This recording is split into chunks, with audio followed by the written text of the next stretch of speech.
hen house, outhouse. Was it bathhouse? Whorehouse. Waffle House. Morehouse. All the houses. House Targaryen. Remember when we first met John McClane? Argyle picked him up from the plane and took him down the Nakatomi Tower at the Christmas party. And the terrorists were overzealous, but it was sweet when they killed Ellis. And with a little help from Alan, John McClane kicked ass. Welcome back to Shat The Movies, the podcast where we answer the question, were the movies we loved when we were growing up really that good? Have you ever caught yourself thinking, why don't they make movies like they used to? Can you still remember spending your Friday night searching for the perfect movie rental at Blockbuster Video? Do you know what Blockbuster Video is? If you answered yes, then this is the podcast for you. I am one of your hosts, Gene Lyons, and alongside me are my co-hosts, Dr. Ash Provasic Kimble. Hi, y'all. And Big D, Dick Ebert. Good evening. And each week, we take a look back in time and decide if our favorite films still hold up. The movies we cover are chosen by you, the listeners, who generously commission the films you love. If you'd like to see all the movies we have covered, will cover, or want to choose one for yourself, please visit shatthemovies.com and have a look. At the end of each podcast, we'll provide you, the audience, with the number of wipes each movie would take to get off your respective butts. So thank you so much for listening. If you haven't already, hit that subscribe button and share with a friend. That's how we help the podcast grow. Additionally, subscribe to our sister podcast, Shat on TV. We review TV series such as Westworld, Taboo, Lovecraft Country, American Gods, Game of Thrones, True Detective, and Watchmen. Find all the information and past episodes at shatontv.com. And finally, if you'd like to support us on Twitch, we do have a Twitch channel at shatthemovies.com/Twitch. Please follow us and subscribe there, where we play video games, host watch parties, and have special events. All that being said, Big D, what movie are we reviewing today? Gene, we are reviewing this week a genre of films that I think are kind of going extinct or completely extinct today. The genre of thriller. It seems today that everything is either an indie film, a kids movie, or a summer blockbuster. But back in 1993, there was a whole bunch of them, and they were very common. And Terrence commissioned possibly one of the best ones, the 1993 action thriller, The Fugitive. When Terrence wrote in and said, "Dear Shat Crew, I've been a fan of the show for about a year now, and I really enjoy what you guys do. I found your podcast while doing research to start a podcast of my own. That project never materialized, but I remain an avid listener of the show. As someone who likes to talk about movies as much as I love watching them, I really appreciate what you do. The movie I've chosen for you to review is 1993's The Fugitive. This movie really does have it all, including a stellar cast. Although Harrison Ford and Tommy Lee Jones don't share that many scenes, their characters' interplay really drives the story. Similar to the relationship to De Niro and Pacino in Heat, they are a great pairing for the cat and mouse roles they play. On top of a great cast, the set pieces in the movie really put it over the top. The iconic drain chase sequence, anyone? The 90s fashion on display throughout is a real treat as well. Although this movie was a hit when it was in theaters, it was a little before my time, and I didn't discover it until some late-night cable viewings. This film seems to have been lost to the 90s nostalgia movement we are currently living in, but it certainly does not deserve to be forgotten. I was shocked that it wasn't already in the Shat library. I hope you enjoy reviewing this film, and remember, Dr. Richard Kimble didn't kill his wife. Terrence M. Well, Terrence, if you're a guy who likes watching movies and likes talking about movies with your friends, you were right to not start a podcast. It will ruin your life. I mean, I love that we get to do this. I love that people support it. And like the Shat community is a fantastic thing. But if it wasn't for Big D, if it wasn't for Raj, if it wasn't for Ash, getting the ball rolling on this thing and keeping it going, I don't think I would ever start a podcast from scratch. If you told me, hey, I'm one guy and I'm going to start a podcast, I'd be like, just fucking save your time and your sanity and do something else. Go watch movies you enjoy. Yes, it's extremely difficult. And, there's weeks that you don't want to do it, but this is a week that I'm glad we are doing a podcast.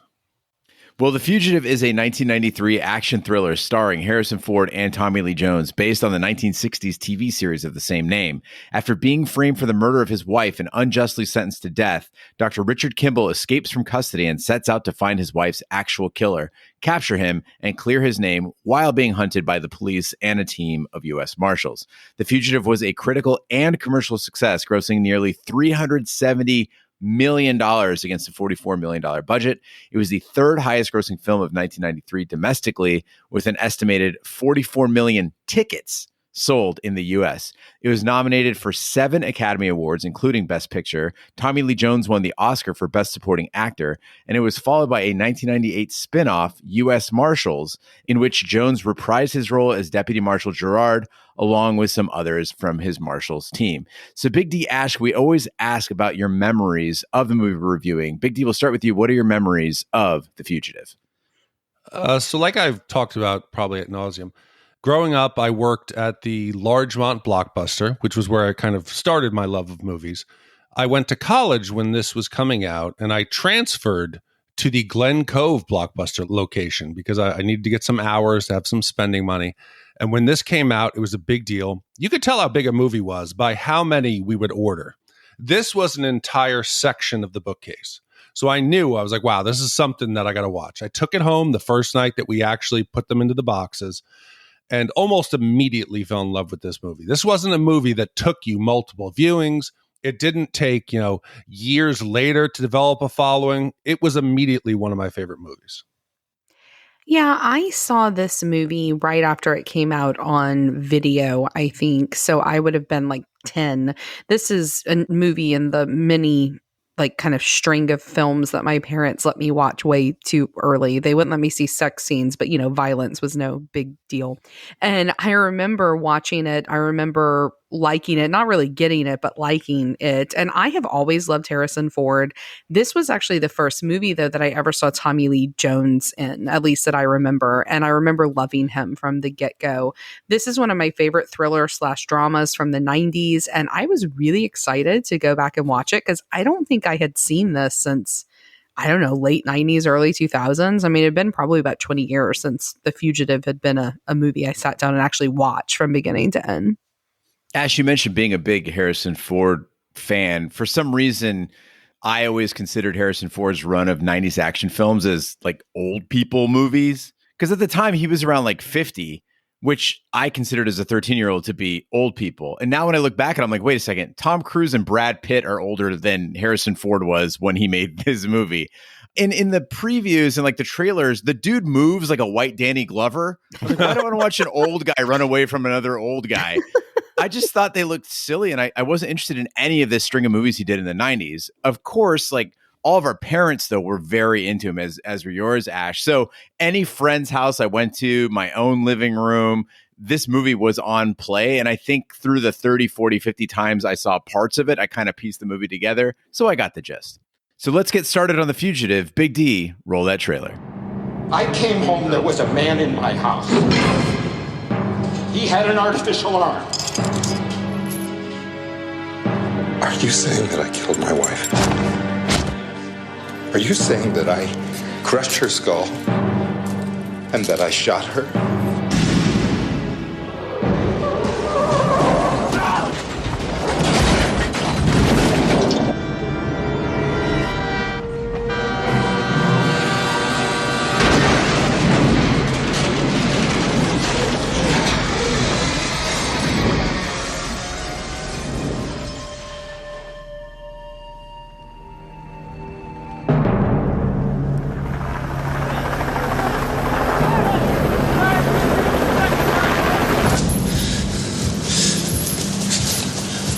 Ladies and gentlemen, listen up. We have a fugitive that's been on the run for 90 minutes. Average foot speed over uneven ground barring injury is 4 miles an hour. That will give you a radius of 6 miles. What I want out of each and every one of you is a hard target search of every gas station, residence, warehouse, farmhouse, hen house, outhouse, or dog house in this area. Checkpoints will go up at 15 miles.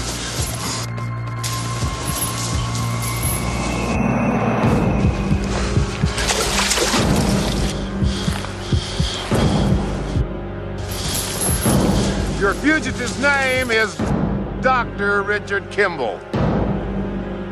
Go get him. Dr. Richard Kimble finds his wife Helen fatally injured by a man with a prosthetic arm. He struggles with the killer, who escapes. Kimble is wrongly convicted of first-degree murder and receives a death sentence, and the bus taking him to death row crashes down a ravine and into the path of an oncoming train. Kimble saves a guard and flees as the train derails. Hours later, Senior Deputy U.S. Marshal Samuel Gerard and his colleagues Renfro, Biggs, Newman, and Poole launch a massive manhunt. Now, there are moments from movies from my childhood that I remember and that traumatized me. One of which is the scene in Last of the Mohicans where the soldier is burned alive. Braveheart, the whole ending scene absolutely like fucked me up as a young person. And one of the things that adds to that is the opening of this movie. And upon watching it, I was actually really nervous. Like I was prepared to like fast forward through it because it really bothered me so much as a kid. And what I found was it was kind of cheesy upon rewatch, this killing of Celia Ward with these weird, like, you know, very dramatic and artsy black and white flashes. But still to this day, her dead eyes while she's on the phone with a 911 call and she's like not really cognitively there because she's brain damaged. I don't know. There's something about it that was really haunting as a kid and really haunting today. And I thought while cheesy, the whole brutality of it really held up well for a PG-13 movie upon rewatch. I think it is brutal. I think it's done, obviously. We're hearing the camera flash of the photographer, and it's done in a dramatic black and white fashion. But I don't know that we need it done this way. They make it ambiguous. Okay, this is a 2-hour movie. We need to believe immediately that Richard's innocent. We have to be on his side to not question his guilt. But they don't make it clear that he's innocent. They're still in the beginning. We don't see the killer. We don't see really what's happening. They start giving us those pieces as it goes along. And I think it's a missed opportunity. We needed to know immediately. Show us the crime. Show us that Richard's really innocent. Then immediately we're not wasting our time sitting there like, holy shit, is he guilty? Are we going to find out at the end this is like presumed innocent? What is this? So I think it was a missed opportunity. I appreciated it as a filmmaking method. I don't know that I liked like the internal affairs, like butt sex fantasy flashes that we saw here, but I honestly was just worried that the wife's murder was going to be just a flashback and we never meet her and get to know about her. I was like, oh, there's just a movie by men for men to watch and women don't matter. And kudos, I was impressed by the fact that Fugitive went back to their relationship, showed us a little of that chemistry between Kimble and his wife, and then walked us through the night in question at the same time moving the plot forward toward the interrogation. So Big, you're talking kind of about that efficiency. I feel like they did a good job of moving the plot forward where we're watching Richard in real time, but also getting glimpses of the past. It didn't really bother me that much. And so many movies don't get this right. I totally agree. And I got nervous too, because I was like, man, this is Celia Ward. And like, I think a lot of people who are a little bit younger than we are don't realize like Celia Ward is actually a really great actress. And y'all, I forgot how freaking beautiful she is. Gorgeous. Like she is just iconically beautiful. She looks like a painting. She's so beautiful. And I love the fact that they did utilize her because I was afraid it was just going to be some like rando death scene that she was going to be in, but it wasn't. You got to see her and you got to see them and how cutesy and in love they were. And I don't know. I thought it was great because it would have been a hugely missed opportunity to not use her. I do have to ask though, Ash, how do you feel about having your face fondled while a person is driving? Yeah, I think it's a little weird. I actually don't like my face touched, just like in general. Especially like big hands, right? Because I cover like my face, right? Like I just feel like I might be assaulted, but but you did get the cute scene where she's on top of him flipping her hair all around and she gets to do that hairography. I mean, that was kind of sexy. Also, note to ladies, if you want me to come up in the room and bang you, you don't need to leave flower petals on the stairs. Like, I know where the fucking bedroom is. I live here. And a silk robe, a silk kimono laid very erotically over your iron staircase. But I like that. And to Gene's... I like that. I'm saying that to the point of what Gene was saying is that they established that even though they've been married a while, they're in their 50s, 60s, they still have a loving relationship. I like knowing right away they're a well-to-do couple, they're in love, they have successful careers, but yet they're still kind of cool with each other. And herein lies the problem. Richard, he's wealthy. He's respected in the medical field. He would immediately get a lawyer. He didn't need to wait until he was obviously a suspect. It's clear. This guy would have said, I want my lawyer here. He's going to help me. And I know he looks fucking guilty as hell. I thought, okay, there's going to be some like gray area. Hell no. The wife's 911 call, Richard, he's trying to kill me. Fuck, he's done, especially since there's no evidence that supports him. But I do wish we had, just like we established with the wife, give us some quick, his defense team comes in and they do, and it doesn't have to be more than 5 minutes. See Richard be like, I didn't do it. And they're like, Richard, look, your security system wasn't on. Richard, look, the 911 call. Have the legal team try to mount a defense. That way we can see Richard start building his frustration and anger that drives him through the movie. I don't know. I mean, I think that's like a whole different movie though, right? Like that's like the trial, like part 1. Like before he's the fugitive, it's like the defendant. And then part 2 is the fugitive. No, give me even just Andy Dufresne's defense. Something that short. See, I would have been fine with they find him in his house, they handcuff him, and then he's just in prison. We're like, all right, let's get on with it. When does he become a fugitive? But if Kimble is so fucking smart, they tell us multiple times that he's smart. You got to know the most basic thing is don't talk to cops. And I agree with you, Big D. All you need is Kimble's lawyer in the interrogation room, and he's like, Richard, stop talking. Like, you're not helping yourself out here. And Richard's like, no, I'm innocent. Like, I can tell them because I'm innocent and I know I'm innocent and whatever. But what I want to know is, if you got a legal team and you're rich, why don't you hire investigators to look into one-armed men in Chicago that fit the killer's description? Because Richard's seen him. All you got to do is show him photos and be like, yeah, that guy. That's the guy that killed my wife.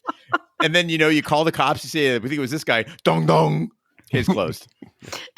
Yeah, I agree. But I have to say, in Kimble's defense, like, I feel like if I walked in and my husband's been murdered, like, I'm going to be so out of it that I feel like I'm that idiot that would talk to the cops without a lawyer. Like, and I'm hyper intelligent. I feel like that would be me because I would be so frazzled. And I think Harrison Ford did do a really good job in that interrogation scene where he looked so just desperate and frazzled and just like, is this actually happening? Like, is this real? Yeah, and here, that technique of the flashes works because he's trying to piece back the night through his memories. So yes, here it works. Yeah, and the thing I remember the opening scene with Celia Ward getting her beautiful head bashed in. And then I also, of course, remember the train crash. And I don't know if you guys remember this, but like this was like a huge deal in the 90s, this train scene. I remember it being on Entertainment Tonight, them doing multiple stories about how this was going to be like such a big moment. It was such a big like special effect moment and it cost so much money. And so I got kind of nervous upon the rewatch. I was like, okay, is this going to look, cheesy? Because usually things like this don't hold up pretty well. But I was pleasantly surprised. That initial crash is actually really cool. And what I had forgotten is it's not just the initial impact. Like this like builds like an actual train crash would be. It's not just that initial car that runs into the bus itself, but it's the derailing that happens after the fact. And you believe how scared Harrison Ford is. The only thing that doesn't look good now in 2021 is that green screen jump that he does where he's got that shuffle. Weird like halo haze around him where he's on a green screen. Other than that though, I thought it was a really effective way to start like the action part of this movie. And Ash, it looks real because they did most of this practically. Part of the train is still in the woods at the location they filmed. So that's why it looks so good. But they really want to drive home that Richard is bright. His colleagues say, oh, he's smarter than us. He's extremely smart. But I think Richard has a fucking death wish. He learned nothing about train danger. He just escaped a locomotive. Within 12 hours, Richard then walks into a dark train tunnel with no idea how long it is. There's no room on either side. He then steals an ambulance and crosses railroad tracks with the warning lights coming down. Richard is pushing his luck.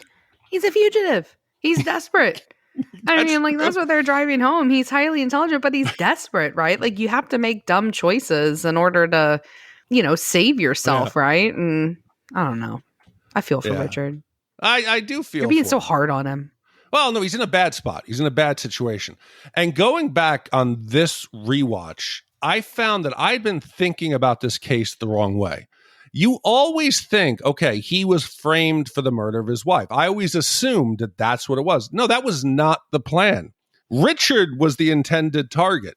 When he's at the banquet, there's a quick moment of Nichols saying, yeah, hey, I got your keys back. Oh, did you put gas in it? Yeah, there's enough to get to where you're going. Nichols took the car home, unlocked the door for Sykes to get in. He then called Sykes for a minute. So Sykes was in the house waiting for them to come back. Richard got called away for that emergency surgery he had to help, so he got delayed. So I don't know if Sykes was going to kill both of them, kill just him, but the frame job was not the intent all along. And later in the movie, they tell us that Devin McGregor had Sykes kill before. He killed Dr. Lentz in that car accident. That's not suspicious. But this murder to me seems messy and seems like it would have raised questions. Yeah, it's way easier to get away with a murder than to frame someone. If you're listening out there and you're planning on, like, if you're debating whether you should frame someone or kill them, just kill them. Not that I'm advocating killing people, but hypothetically, yeah. All you got to do is make sure you don't leave evidence behind. You don't have to leave enough evidence behind to convict the person. Exactly. Especially if they're rich. Yeah. Well, Kimble sneaks into a hospital to treat his wounds, and he alters his appearance. He is nearly captured in a highway tunnel, but slips down a storm drain. When Gerard corners Kimble above a dam, Kimble leaps into the water below and escapes. He returns to Chicago to hunt for the real murderer, acquiring some money from his colleague, Dr. Charles Nichols. Kimble infiltrates Cook County Hospital to obtain names of male patients with prosthetic arms. While there, Kimble forges new medical orders for a young trauma patient who was misdiagnosed, saving his life. So we're talking here about special effects, and we're talking about how the movie holds up. There is a laugh out loud moment in this movie. I have not seen such a great swan dive since Tex Cobb's Geronimo 2 weeks ago on RoboJocks. We all know the scene. Richard's getting, he got caught in the tunnel of the dam. He goes down into the sewer. He's now getting chased through the tunnels. He gets the gun from Gerard. And we're all waiting for that moment where he's going to stand up and he's going to take that leap. It is so comically bad. Had to be like a rubber mannequin, because it cuts from Harrison Ford kind of unathletically, like, half throwing himself off the fucking dam, to this limp, rubbery thing flying through the air. And it was just absolutely ridiculous. It looked like Kermit the Frog falling down the falls, like the way like its arms and its legs like flailed out. Yeah. As it fell. And I laughed out loud as well. And I have to say, if we're going to be critical of it, a lot of this movie is so believable, right? Like, you believe the way he gets away a lot of the time. Couldn't you make this dam like a little shorter? Like, does it have to be this tall? Because I'm sitting going, okay, do you jump first with your feet and break both legs? Do you jump and belly flop and maybe make your heart explode? Or do you try to do a swan dive like Olympic style and, get a concussion? It could have been a tiny dam. It didn't have to be such a big dam. But I think that they addressed that. They wanted it to be a dam that there's no way this guy would survive. Because as an audience member, we were all thinking that, fuck no, he does not survive this jump. There's no way. But in the movie characters, all the cops say, that's a 1 in a million jump. All the cops think he's dead. You needed it almost to be a non-survivable real-world incident in order for the cops to kind of call off the search. Otherwise, Richard gets caught right down the river. Yeah, I think there's a sliding scale between like jumping from 8 feet into a pond and like a 1,000-foot dam with sharks at the bottom, right? And I think they hit that sweet spot just right. With lasers. Yeah. No, I don't disagree with the theory. I just maybe they it's just a fucking memorable Hollywood moment. Yeah. Good or bad, it did not go unnoticed. But what this movie did have that we've complained about in recent weeks, or at least I've complained about, was a little bit of levity. When we reviewed Red Dawn last week, we talked about how this was a serious film about a serious possibility of communists taking over, right? It was such a sludge to get through because of that. And you don't have that here. This is a very serious story. A wife has been murdered. A guy has been wrongly convicted for it. We already love him and like him. But then you get Tommy Lee Jones, who finds that sweet spot in the script to give us those comedic moments. I mean, that Peter Pan line is still such a funny line. It works so well. The delivery of the I don't care works so well. Like, you're able to laugh and like release that tension.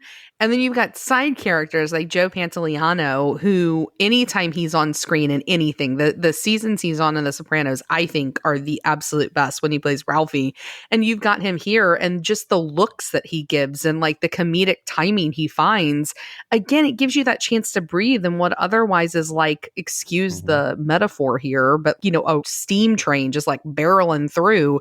It gives you a moment to breathe and appreciate how good the script in this movie is.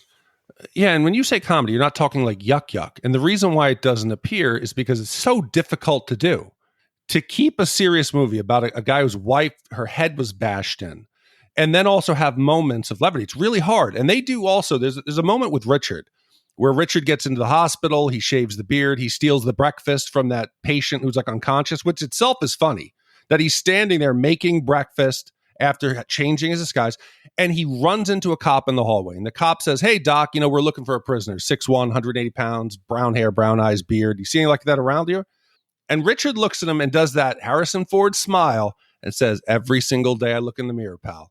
Those little moments, like you said, give like a rhythm to the movie that really sets it above everything else. Yeah, Ford still has that charm that he carried all the way from the Star Wars series, right? Like nobody else could pull off that hospital scene with the cop and have it be believable. It would either be cheesy and stupid, or it would be so serious that, no one would care.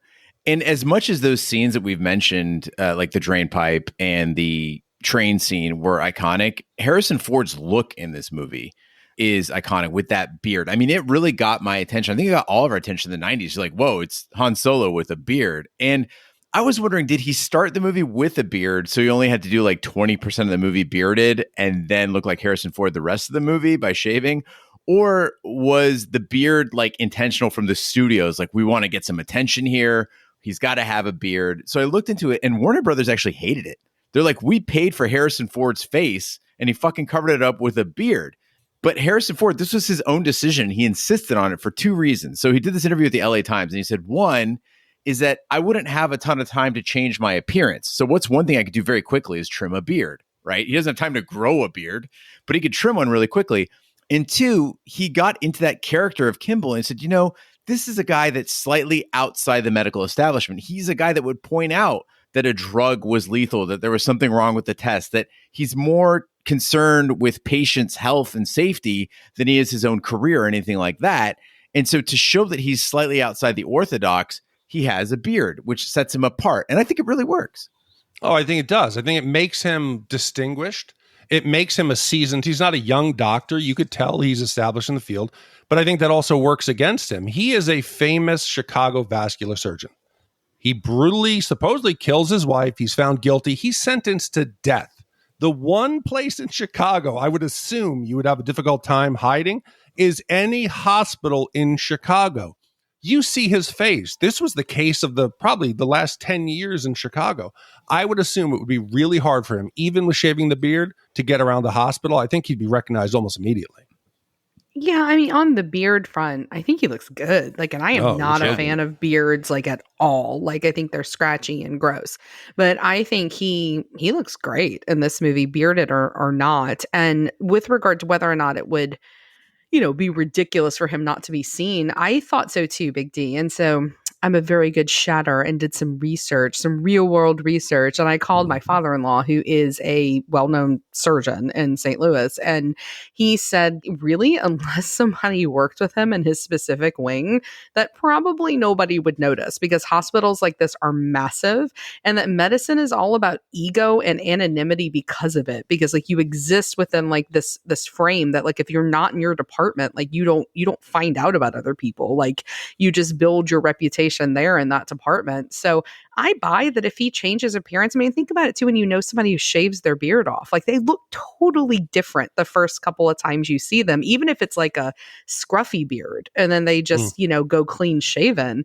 I think he'd blend. And to add to that, we've got a couple different hospitals in play as well. So like Richard works at Chicago Memorial, which I don't think is an actual hospital, I'm pretty sure. The prosthetics room is at Cook County. So there are different hospitals, although hospitals, as we know, all look alike. So it's easy to believe they're all in the same place. And I think even Nichols works at yet another hospital. So we got multiple hospitals. Oh, and then there's the rural hospital that he goes in and stitches himself up and steals the guy's breakfast. So like 4 hospitals in this movie? Yeah. Right. I mean, like my husband's cardiologist has admitting privileges at 8 hospitals here in Houston, and he goes back and forth between them. So they're like revolving doors. But speaking of Nichols, we really get to know Nichols in this part of the film. And, he sees him, he stops him, Kimble stops him, he gives him money, no questions asked, right? And then the cops come and he has no problem. At this point, we don't know he's bad, spoiler alert. But, we know that he's his friend. And it made me think like, I might have some questions for my friend that has just escaped from death row. Like I might need to ask a few things before giving over some cash. And so I want to see, am I a bad friend? Like, would you guys just immediately help him out? Like, are there friends you'd help whether or not you believe they were a killer or not? Oh, I mean, there's two kinds of friends. There's the friend who says, hey, can I stay with you with my entire family for 3 weeks while we go to Disney? That's a bit much. But if a friend knows the limits, and I got to respect the way that Kimble approaches this. He knows I'm going to put my friend in danger. He waits outside the club, runs up to the window, and he says, hey, do you need a place to stay? He says, no, I don't want to put you at that risk. If the friend understands that what I'm doing is putting me in danger and they don't ask me to also become an accomplice, what he gives Richard, there's no fault in that. I would respect that and I would help. I also think that there's a bit of a structure there for Nichols to want Richard to get away. Because if Richard gets captured, it's more opportunities for him to blab about the case and maybe get it figured out. Well, I think what he's hoping is that Richard just slips away and disappears, right? And that would be the best case scenario. But personally, I'll do just about anything for friends, mainly because I like the adventure of it. One time the King Bee called me up and he was in trouble because he'd been sleeping with some dude's old lady. And he's like, yeah, the dude found out. He knows where I live. He's might call the cops on me and who knows what they could find in my house. So I need you to come over and take all the guns out of the house. Every single firearm needs to be out of the house so that if cops show up here, I got nothing, right? And so I was out with other friends. I had 2 friends in my car at the time and say, hey, listen, we got to make a little stop here at the King Bee's house. You guys just chill in the car, or if you want, you can come in and help me. They're like, what are we doing? Well, we got to pick up some guns. So we go in there and we're not talking like, a couple of hands. We're talking, SKS, AK, shotguns, handguns, whatever. And we're loading them up in the car. I had to put like the back seats down to like fill them all up in my RAV4. And as we're doing that, a police SUV rolls by, just driving by, not doing anything. My friends were sitting in the car shaking. They were terrified. And I was like, this is just part of the job, man. If you're friends with King Bee, shit like this happens. You get used to it. Everything's going to be fine. If a cop comes up and arrests me, what's he going to do? I'm going to say, yeah, I bought all these guns for $1 off this guy. They're my guns now. Yeah, that's what you need. Like a young Gene Lyons, Iranian youth found inside of like a fucking car with a duffel bag of handguns and the 2 scared kids in the back seat. Iranian youth. I was 39 when I was doing this. Oh God, whatever. So King much Day, worse. King Day. And that's why you don't have kids. At Chicago City Hall, Gerard spots Kimble, who escapes the ensuing chase and disappears into the St. Patrick's Day parade. Kimble later breaks into the residence of Frederick Sykes and recognizes him as his wife's murderer. Sykes handles security for Devlin McGregor, a company that is releasing a new drug called Provasic. Kimble and a colleague deduce that Dr. Nichols, who led the drug's development, arranged a cover-up to get Provasic approved. Nichols had Sykes commit the attack that killed Helen and presumably had Sykes kill Dr. Alec Lentz, who also discovered the damage the drug caused. Before leaving Sykes' house, Kimble phones Gerard, intending the call be traced. So this movie feels pretty straightforward. The plot is certainly less convoluted than a lot of movies we've watched, but there is some masterful redirection. And I don't often fall for misdirection. Like Silence of the Lambs, I saw that coming. Most of the time I can see the misdirection coming. But when Kimble gets picked up on the side of the road by this woman and she's like, hey, let me give you a ride. And then the marshals gear up to raid a house on a tip that this woman picked up a dude and they're shacking up together. I fell for it. They end up going to the house and instead it's the other guy that escaped with Kimble from the bus. The only question I have is why did they need disguises if you're just going to kick in the fucking door? Like Tommy Lee Jones and some of his guys are dressed like drunks wandering around. And they had to get like a van and some guys that pose as like plumbers or some shit. And then what do? They kick down the door and pull out their guns. I'm like, well, shit, you could have done that in your cop clothes. Yeah, but I think it's cosplay. I think it's fun for them to break up their normal day and get into costumes. Hey, who's going to be the bum today? Okay, I'll be the bum. You be the plumber. I'll be the electrician. But man, this role playing, hell yeah. But man, this scene he rents the room in the basement of this Polish family. The son and the mother. And I had forgotten how good of an actor Harrison Ford is. Like you said, Gene, you remember him. You think, okay, that's Han Solo. That's Indiana Jones. You think about the action stuff that he's done with most of his career, and you forget about the movies where he's a true actor, like Mosquito Coast or even presumed innocence. He's got some chops. When the cops are coming into that house and you can feel it closing in, I knew how it was going to go, but he felt like a trapped animal that was caught. And that sudden release of the cops leaving, it was a great moment, and Harrison Ford pulled it off. I'm so glad you brought that Polish landlord too, because I had one when I lived in Chicago. This is just a Chicago thing. And Terrence pointed out the set pieces. Chicago is so prominently featured in this movie. And a thing you might not know about in Chicago is the Polish flat. So these houses were basically Polish immigrants would come into the country. They would buy a house, like a cottage or something in Chicago. And then when they got enough money, the first thing they would do is they'd jack the house up, dig into the basement, pour a foundation, and create a second apartment below it that they could rent out for cheap so they had additional income. And he's fucking staying in one. Like, kudos for that Chicago knowledge. Yeah, Chicago is as much an actor in this movie as any of the regular cast. And we see this also is highlighted when Richard is doing his research. He's on the hunt. He's going to catch the one-armed man. So Richard finally finds Sykes' apartment. He goes in. Sykes isn't home. He sees a picture. He knows it's him. He finds evidence. He calls the marshals, knowing they're going to trace the call. They're going to come to the house. But I found myself saying, bullshit. Richard, you're a smart guy, man. You're an escaped death row prisoner. He's hoping that they're going to come to the house, find the evidence. He's going to appeal. They're going to go to court. They're going to overturn his conviction. Sykes, he's a cop. He's a decorated cop who lost his arm in the line of duty. There's no guarantee that justice will ever be served. You don't know that the Chicago cops are actually going to help and not try to cover their own asses. There's no guarantee you're going to get justice. If I were Richard and somebody killed Vanessa, I knew who I was. I'm in their house. I'm waiting in that apartment and I am killing him. There is no doubt the rage would come out of me. I wouldn't wait. I would want to kill him right there. I wouldn't give two shits about proving my innocence at that point. You know what? I would become wrath like Brad Pitt in Seven. And then I would hope that everything would come out and I would be found innocent of my wife's murder. And then I would use my legal team and my insurance money from my wife to mount a defense to get off on the Sykes murder. But hell no, that dude is walking out of that house alive. I don't know. I mean, he's white and wealthy. His conviction's definitely going to get overturned, right? Like, Didn't for help sure. him the first time. Yeah, but he's got an appeals process. Exactly. Okay. And he's got like actual evidence now, right? But his cornerstone is that his big defining trait is his intelligence. And I think that he's now got the goods. He knows he's going to be, as soon as he finds those pictures, like he knows he's on the path to being redeemed. And for me, like, I am not one of those people that would be like, yeah, like fry them. I want somebody to live the rest of their lives in prison if they've murdered one of my loved ones. I don't want them dead. And so I would not be wrath. I would be like, revenge is a dish best served cold over the rest of your life in a penitentiary. Fuck no. I want to write a letter to Ron Goldman's dad. How is OJ still walking around playing fucking golf? If I'm him, I'm fucking sitting up on the hillside next to that golf course and I'm blowing fucking OJ's head off. And every day in jail, I'm going to rest in peace knowing that motherfucker is dead. But Ash, we have different parenting approches. I don't think that has anything to do with parenting as much as it does for like a respect for life. So no. Mine goes out the window when fucking somebody kills my wife or kid.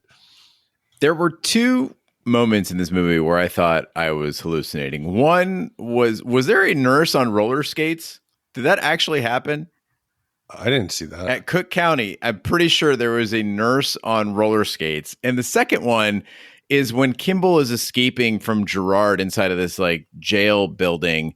He slips through some bulletproof glass and gets his leg stuck. And Gerard is shooting at him. And I swear he mouthed something to him like, get out of here or twist it or something like that. And I was like, is he just cursing or is he actually like, go, get out of there? Because Gerard doesn't strike me as a dude who'd want to kill Kimble. Like he wants to bring in his man alive. He's a professional marshal. He kind of likes the cat and mouse. And also at this point, with all that evidence, as you were mentioning, Ash, like I feel like he's already starting to consider Kimble's innocence and looking into it. I don't think he would shoot to kill. So, Gene, I thought you were fucking crazy when I first heard you, bring up this option. But then I did a Shat The Movies investigation. Dong dong. So what I did was I went and actually looked at the script. And in the script, it makes it clear that Gerard's intent was to shoot and kill him because Gerard acts surprised when Kimble actually gets up and walks away. I think, though, In investigating the actual scene, I went back, watched it a couple times in slow motion. I tried to do some lip reading. I tried to find a breakdown of what he mouthed to Kimble. I think you are right. I think the film diverges from the script and the novelization. They drop nuggets throughout the movie. Established early on is that Gerard does not negotiate. He does not bargain. But yet everything he does with Kimble is to the contrary. He starts immediately. Let's go back. Let's re-look at the case. Why the fuck are you looking at the case? You're not a detective. Your job as a marshal is to catch federal prisoners that have escaped. That's the definition of your job. But he chooses to go back and look at the case. And we've also established early on that Gerard is a great shot. That cluster, that grouping of shots, when he first shoots at the glass, he would have killed Kimble. But once Kimble's out there, he could have easily hit that 11-inch opening, shot him in the foot, shot him in the leg, got him in the chest. I think he intended to let him get away and prove his own innocence. So I think you're onto something. I like it. Kimble heads to a conference where Nichols is presenting Provasic. Sykes attacks Kimble on an L train and fatally shoots a transit cop before Kimble subdues him and handcuffs him to a pole. At the conference, Kimble publicly confronts Nichols about falsifying Provasic's medical research and orchestrating the murders. Their ensuing fight leads to a hotel roof before both fall through a skylight and into an elevator shaft. Nichols regains consciousness and attempts to escape through the laundry room, chased by Kimble. I don't know. I mean, I love Harrison Ford, but absolutely no one is this adept at outsmarting this many cops this many times. No one has that string of good luck unless they're like a superhero or a James Bond type character. Certainly not a bearded, slightly out of shape, dad-bodied Harrison Ford surgeon, right? Like that's just not, it's not going to work. And now cops sometimes can be stupid or just shit at their job, but Tommy Lee Jones and his group, like they clearly are good at what they do. So I was kind of rolling my eyes a couple times toward the end when he kept escaping just by the skin of his teeth, like over and over again. It gets a little weird. You see, but I'm okay with it. I think the movie does something that's really difficult. They walk that line of plausibility and just ridiculous. And what they do is they do a couple things I think that make me okay with it.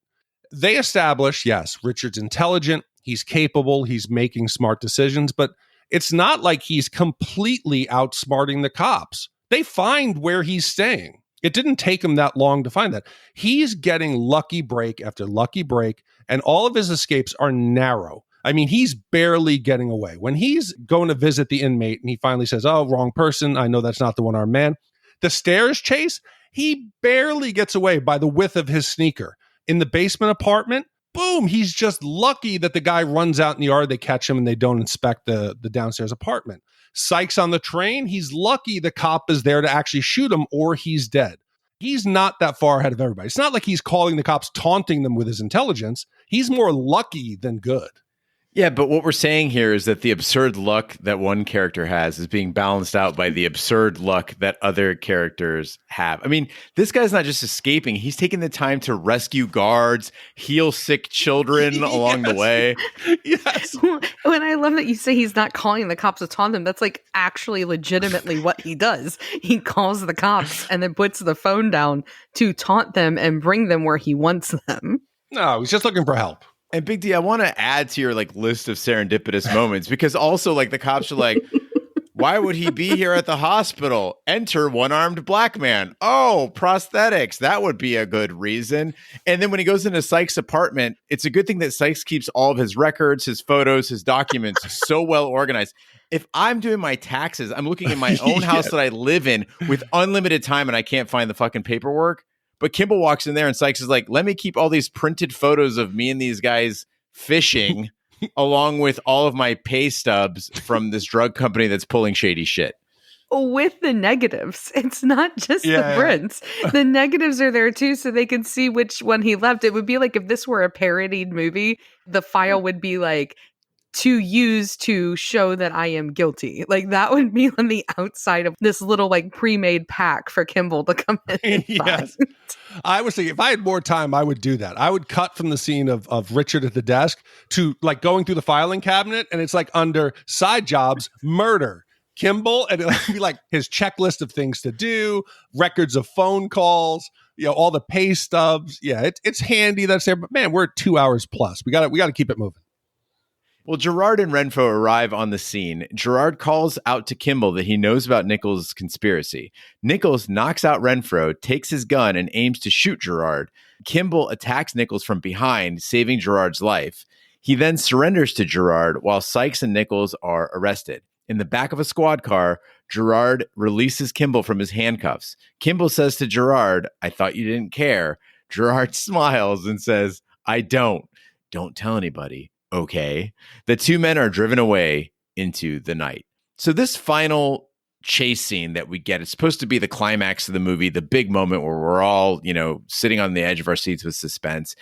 I feel like it doesn't have the punch of those earlier pursuits. Like at the beginning when we had the train scene or the ambulance chase, I was glued to the screen. Like I wanted to see what happened next. I want to see if they caught him. I want to see how he escapes. At this point, I'm just like, just arrest somebody, like anybody. Instead of this geriatric gladiator action, why not just show us how smart Kimble is? Have him use his brains to somehow drive Nichols to a confession or insanity or something. I don't know. I kind of love the balls of the character where he just walks into this big conference and just is like, dude, you did it. Like, you got away with it. You almost did. Like, he just starts confronting him in that way. Like, I like the fact that they didn't lead up to him like skulking in the back and, Nichols seeing him and finding a reason to get off the stage. Like, Kimball's like, fuck you, dude. You killed my wife. But show up with a PowerPoint presentation or grab the microphone or something. He's like, yeah, let's go talk over here, over to the side. No, but he still talks loud enough and he hits all the important points. This is now a room full of people who understand his accusations. These meathead Chicago cops won't know what the fuck the samples are or the trials or that you signed off. He says, you signed off on the samples, you killed Lentz. He lays out all this stuff. Enough people in that room heard it. But what about that fucking steel beam that Joe Pants takes to the face? Holy shit, I didn't see that coming. And this movie now quickly turns from a thriller into we get our first Hollywood fight. We get Richard versus Charles. It's going to be the big Hollywood fight. These are two doctors fighting. In the last 20 years, how many fights do you think these two doctors have been in? And let's not forget, Richard lost a fight to a man with one arm earlier in the movie. But yet now he's going to take out Nichols, right? This fight goes on way too long. They're too technically proficient. It should have been something sloppy and more realistic. Anybody who's been at a bar, when normal people fight, that shit is embarrassing. It's a lot of slapping and flailing and people kind of running around talking shit. This should have been on the ground, two doctors trying to beat each other up, but really not getting much done.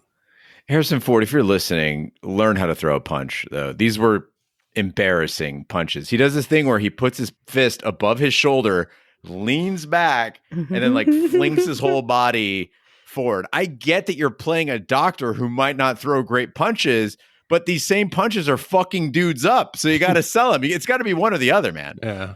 I don't know, but yes, I get it. I get the end fight is kind of, wah, wah, wah. But I loved the actual ending of this movie, the whole car scene, because I appreciate the fact that you've got this nice little bow. You've got the bringing it back around to Tommy Lee Jones's line. It's satisfying. You got Kimble. He's innocent. He's vindicated in a way that makes sense. It isn't he's found to be innocent because it turns out it wasn't a one-armed man. It was actually a guy in a dog suit or something a total different thing than we expected originally, right? Suicide. Right. And then all of a sudden you got your final scene with these two leads that you've wanted together the whole movie, right? You want them to have this one-on-one. And I don't know, you talked at the beginning, Big D, about how they don't make movies like this anymore, like this genre. And I think that's a bummer because this is just good, solid movie making. It's satisfying in a way, at the end of Die Hard when Al and John McClane finally meet one another face to face. It's that same kind of moment, that same feel. And I bought it. It's funny you mention Die Hard because I've watched too many Bruce Willis / Arnold Schwarzenegger / Sylvester Stallone movies where when I saw Nichols get knocked down and the gun was still near his hands and no one took it away from him, I'm like, uh-oh, he's going to get up and shoot somebody. Because what the fuck happened to Nichols? They just Tommy Lee Jones walks away. The gun's still on the ground. Suddenly we're outside. I'm like, Why did they not secure the weapon after a firefight? Thankfully, this movie's mature enough to not give us that slow motion where he would try to take that one shot and Harrison Ford would jump in front of it and take the bullet. And then Tommy Lee Jones would be like, okay, now you're my partner. And then U.S. Marshals, you'd have Deputy John Kimble. Yes. The people who made this movie respected the audience. They didn't need to handhold every single thing and have that ending. They just get in the car, drive away. The movie cuts to credits. It's like, get the fuck out, everybody. Don't sit for an end of movie scene. We're not going to give you some fucking exposition that tells you motivations.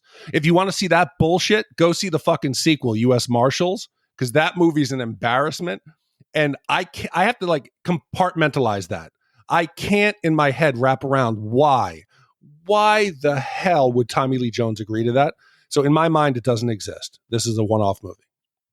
All right, now is the time when we give our wipe scores for The Fugitive. Our wipe scores are a way of telling you how many wipes this movie would take to get off your respective butts. 0 wipes is a perfect movie. It is a perfectly orchestrated Tommy Lee Jones manhunt covering every hen house, outhouse, was it bathhouse? Whorehouse.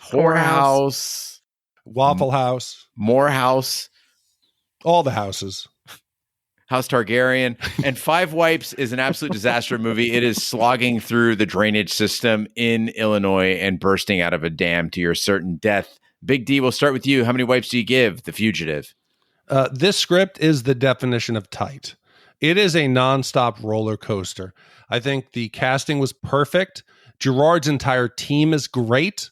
I think the performances across the board are exceptional. It has countless memorable lines. I think the movie does just enough to explain away most of the plot holes. They get me as an audience member to just completely suspend my disbelief. I don't need to nitpick every little thing. So now normally when we're reviewing 2-hour plus movies, I have to watch the movies later at night because of Emma and work schedules. So normally I have to split a watch into 2 parts. It was 2:15. And I said, shit, I cannot fucking turn this movie off. I had to ride it all the way to the end of this movie. And that is a testament to how good it is. It is nearly perfect. It's not. There's some things that are a little wrong, but it makes me wish we had more thrillers like this. Something that kept you engaged the entire time. I didn't have to walk out of the theater thinking my life had changed and being like, wow, I just had this great epiphany. Fuck no. Good story, good acting. Great ride. It's why you went to the movies in the 90s. It is a 0.5 white movie. Yeah, I mean, I loved this movie. I thought it was really well done. I thought it was well acted. I thought it was interesting, engaging. I agree with you, Big D. I have a huge problem with any movie that's longer than like an hour and 35 minutes because why?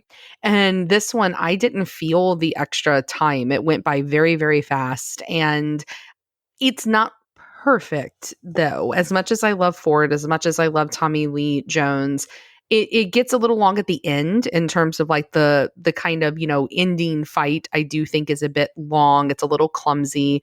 I think the amount of escapes he makes, as I said, are a bit ridiculous, but it is such a good movie. And I'm so glad that it held up because a lot of the times the worst part, Gene, you joked about don't do a podcast. And one of the reasons why is because like podcast like this will like ruin parts of your childhood, right? Like hashtag Heathers for me. And so, this is hard to do. And I was so relieved that this one was what I remembered it was. I'm going to be a twinsy with Big D today. It's never happened. And I'm going to be a 0.5 wipes. Ash, I'm going to remember your 90-minute rule when we get to Interview the Vampire, which is completely 2 hours. Different.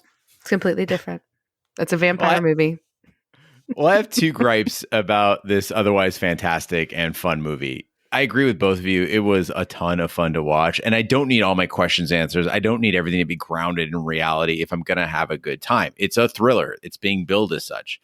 But my 2 issues are, 1, Richard Kimble is indestructible. Like, yes, he develops like a little bit of a limp in the movie, but this is a 50-year-old man on the run. And I would appreciate a little more Die Hard and a little less Commando. I remember Die Hard in one day, in one building, John McClane is all fucked up. I mean, he's just a mess by the end of the movie. And the second issue I have is that we keep hearing how smart Richard Kimble is, but most of what he accomplishes is through kicking ass, subterfuge, or pure luck. I mean, Big D, you pointed out the luck thing. We talked about the ass kicking. And then he's also like a super spy. Somehow he like plays roles. He knows how to like fake IDs and stuff like that. He's very Mission Impossible as opposed to being like a very smart doctor, kind of playing in his own wheelhouse. But who can be mad when you got Tommy Lee Jones and Harrison Ford putting a smile on your face with their chemistry? Plus, we didn't even mention Julianne Moore. Of course, we mentioned Stella Ward, Joey Pants, Jane Lynch, and that dude with the walrus mustache. This is a great movie. This is a one wiper for me. Yeah. So between my one wipe, Big D's half wipe, and Ash's half wipe, that brings us to 0.6 wipes repeating for The Fugitive. Ugh, I'm a horrible person. I feel like I've woken up after like a long night of blackout drinking and realized I did really bad things. I gave fucking Red Dawn a one wipe. You did. Uh-huh. Like now I feel dirty. I feel filthy. I feel like like a half. You are the communist of the group by giving that a one. I think I went to the fucking drive-in camp with fucking Mr. Eckert and listened to that propaganda on the screen. Mm-hmm. In my mind, I'm justifying it that's a different film. It was equally entertaining. No, I'm sorry. It's not even equally entertaining. Can I bring you back that you actually, your exact words were, "This is a thriller. This is a 1980s thriller. These were just different movies back then." I may have said roller coaster ride. I don't know if I said thriller, but you said thriller. I'm feeling a little guilty, but you know what? Avenge me. Avenge me. I got to deal with it, folks. I'm sorry, but sometimes we make mistakes. The rose-tinted glasses have a stronger effect. Could you imagine if Helen's last words to Richard were, "Avenge me"? Richard, he's trying to kill me. This is a perfect movie. Then. This is a zero wipe movie. No. But, Gene, with a 0.66 final wipe score, that now ties this in the 25 spot with Die Hard, which we mentioned, Groundhog's Day, and Good Will Hunting. It is slightly better than Pee-wee's Big Adventure, Ferris Bueller's Day Off, and Platoon. It is slightly worse than, It is slightly worse than Boogie Nights, Internal Affairs, and The Shining. Can I just mention that one of my favorite things about recording that I wish everybody could watch are our facial expressions, because Gene and I just went through the gambit where you were like, Die Hard, and we were like, and we're nodding like very approvingly, like, and then he said, and Good Will Hunting, and we both scrunched up our faces and went, ugh. So, This is a movie about what smart people do. You know what? It's Carrie not your and I fault. loved it. Carrie and I loved it. So get over it. It's not your fault. You guys are just emotionally closed off. That's on you. Are we? I will say that Good Will Hunting is about to be the best Robin Williams movie we've ever done on Shat. Little segue, Gene. I like it. A little bit into the movie next week. I like that foreshadowing, because next week's movie, when his young children are abducted by his old nemesis, Captain Hook, middle-aged lawyer Peter Banning returns to his magical origins as Peter Pan. Peter must visit a foggy past in which he abandoned Neverland for family life, leaving Tinkerbell and the Lost Boys to fend for themselves. Giving their bitterness towards Peter for growing up and their allegiance to their new leader, Rufio, the old gang may not be happy to see him. Commissioned by prolific commissioner Steve W., this was released in 1991. It was directed by Steven Spielberg, and it has an A-list cast. It made $300 million at the box office. And like you said, Good Will Hunting's looking even better right now. All right. Well, thank you, Steve, for commissioning that movie. And thank you, Terrence, for commissioning The Fugitive. That concludes this week's episode of Shat the Movies. Be sure to follow us on social media and share with a friend. We're on Facebook, Twitter, Snapchat, and Instagram at Shat the Movies. You can email us, host@shatthemovies.com, or send us a voicemail at 914-719-SHAT. You can support the podcast by shopping our Amazon affiliate link, completing a free anonymous survey to help attract advertisers, buying our merch, including the Big D Train Danger t-shirt, or by commissioning your own movie. Find all that information by visiting our website, shatthemovies.com.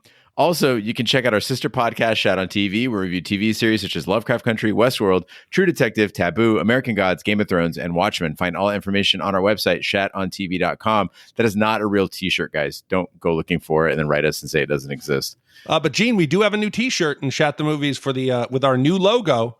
It is the flying videotape, Shat the Movies, rewinding the 80s and 90s. So we'll include a link in this cast, but also you can go to shatthemovies.com/merch. We're everywhere fine podcasts can be found, including iTunes, Google Play, Stitcher, and YouTube. Be sure to subscribe. And if you stop by iTunes, please leave a 5-star review. That helps the podcast grow. On behalf of my co-hosts, Big D and Ash, I'm Gene Lyons. Be sure to join us next week for the following movie.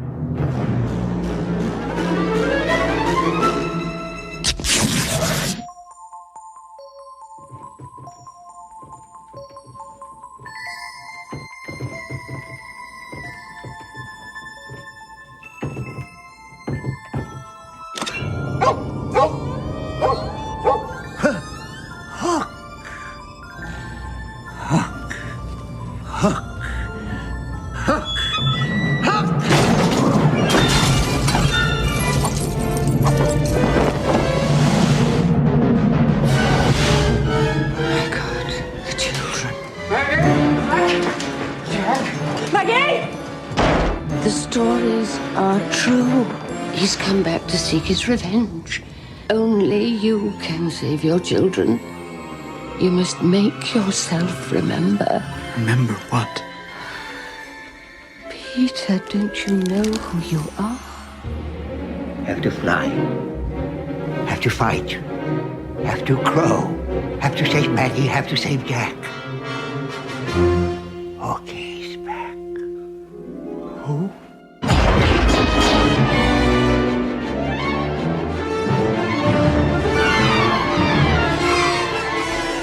Let's fly!